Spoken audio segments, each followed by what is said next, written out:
नमस्ते साथियों। राज्य शिक्षा केंद्र के द्वारा इस वर्ष विद्यार्थियों के अभ्यास के लिए प्रयास नामक अभ्यास पुस्तिका प्रकाशित की गई है और इस पर विद्यार्थियों के द्वारा इस कोरोना काल में अभ्यास कार्य किया जाएगा ताकि विद्यार्थियों की शैक्षिक गुणवत्ता बनी रहे। तो साथियों, जो प्रयास अभ्यास पुस्तिका पर जो अभ्यास कार्य दिए गए हैं उन अभ्यास कार्यों को विद्यार्थियों के द्वारा पूर्ण किया जाना है और पूर्ण करने में शिक्षकों का सहयोग अपेक्षित है। शिक्षकों को कौन कौन से कार्य करने हैं, क्या क्या उनके दायित्व होंगे, इस संबंध में राज्य शिक्षा केंद्र के द्वारा दिशा निर्देश प्रदान किए हैं। आइए साथियों, उन बिंदुओं के बारे में जानते हैं और फिर जान करके हम उसी आधार पर अपने दायित्वों का निर्वहन भी करेंगे। तो देखिएगा इस स्लाइड पर आप जैसा कि देख पा रहे हैं राज्य शिक्षा केंद्र का यह पत्र, और यह पत्र 19 अगस्त को जारी किया गया है। इस पत्र की विषय वस्तु है अभ्यास पुस्तिका प्रयास पर बच्चों को अभ्यास के अवसर उपलब्ध कराने विषयक।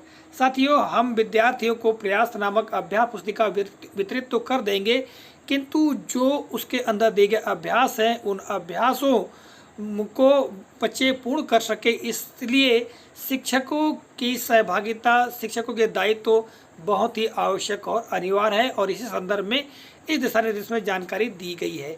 आइए आगे देखते हैं। तो जैसा कि आप देख पा रहे हैं, विषयांतर्गत लेख है कि कोविड-19 के कारण शालाएं बंद रहने की परिस्थिति में बच्चों द्वारा घर पर रहते हुए सीखने की प्रक्रिया निरंतर रखने की दृष्टि से बच्चों को प्रयास अभ्यास पुस्तिकाएं प्रदान की गई हैं।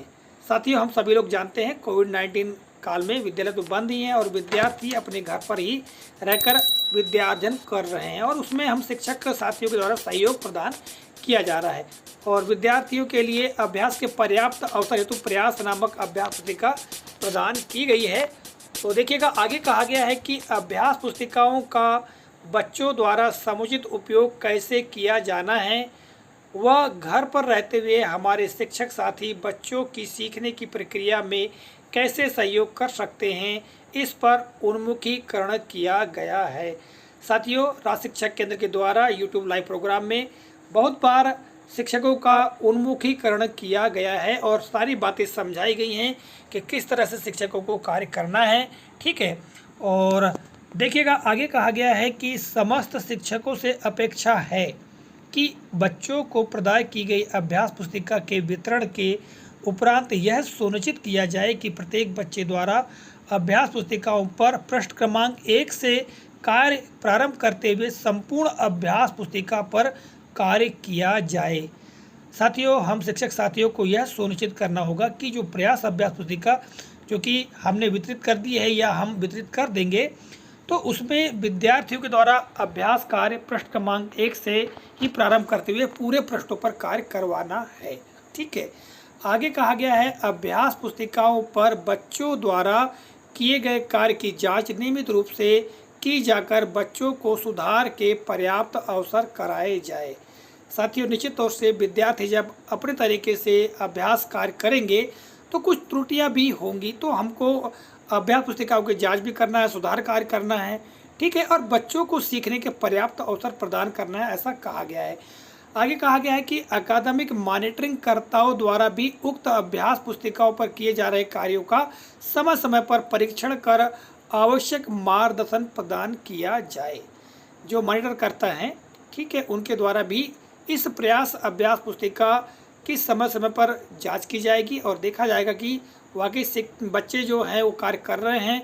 यदि कार्य कर रहे हैं तो शिक्षक उनको चेक कर रहे हैं या नहीं कर रहे हैं, उनका निरीक्षण कर रहे हैं कि नहीं कर रहे हैं, सुझाव आवश्यक दे रहे हैं या नहीं दे रहे हैं, इस बात की जांच भी की जाएगी।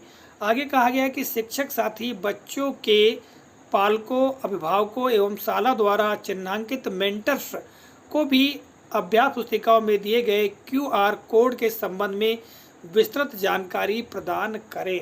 साथियों, कहा गया है कि जो प्रयास अभ्यास पुस्तिका में QR कोड दिया गया है और QR कोड को जैसे स्कैन करते हैं तो जो अभ्यास पुस्तिका से संबंधित महत्वपूर्ण जानकारी हमको प्राप्त होती है, तो उसके बारे में अभिभावकों को और जो मेंटर्स हैं विद्यालय के द्वारा जिनको चिन्हित किया गया है, ठीक है, तो उन्हें इस बारे में अवगत कराना है।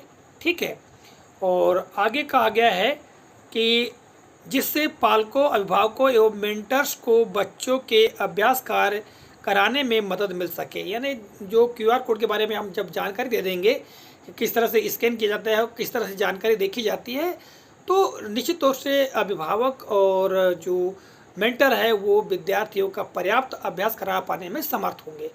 उक्त कार्य को सर्वोच्च प्राथमिकता से कराया जाना सुनिश्चित करें। तो साथियों, ये कुछ महत्वपूर्ण बिंदु हैं, जैसा कि मैंने आपको बताया, पुनः हम देख लेते हैं।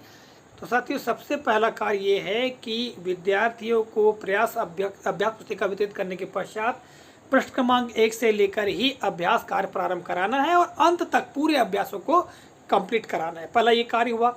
दूसरा है नियमित रूप से जांच करनी है। यदि विद्यार्थी ने कोई त्रुटि किया है तो त्रुटि सुधार करते हुए उसको आवश्यक दिशा निर्देश मार्गदर्शन प्रदान करना है। तीसरी बात यह है कि जो QR कोड दिया है प्रयास अभ्यास पुस्तिका में, उसके संदर्भ में अभिभावकों को और मेंटर्स को जानकारी देना है, बच्चों को जानकारी देना है कि उसका प्रयोग कैसे करें। तो ये हमारे कुछ महत्वपूर्ण कार्य है। इसके अलावा जो अकादमिक मामला है उसके द्वारा भी मॉनिटरिंग की जाएगी कि हमारे द्वारा ये कार्य किए जा रहे हैं या नहीं किए जा रहे हैं। तो साथियों, आज के इस वीडियो में यह महत्वपूर्ण जानकारी मैंने प्रदान की है। आशा करता हूँ जानकारी आपको उपयोगी लगी होगी। मिलेंगे अगले कालखंड में किसी नए प्रकरण, नई जानकारी को लेकर। तब तक के लिए जय हिंद।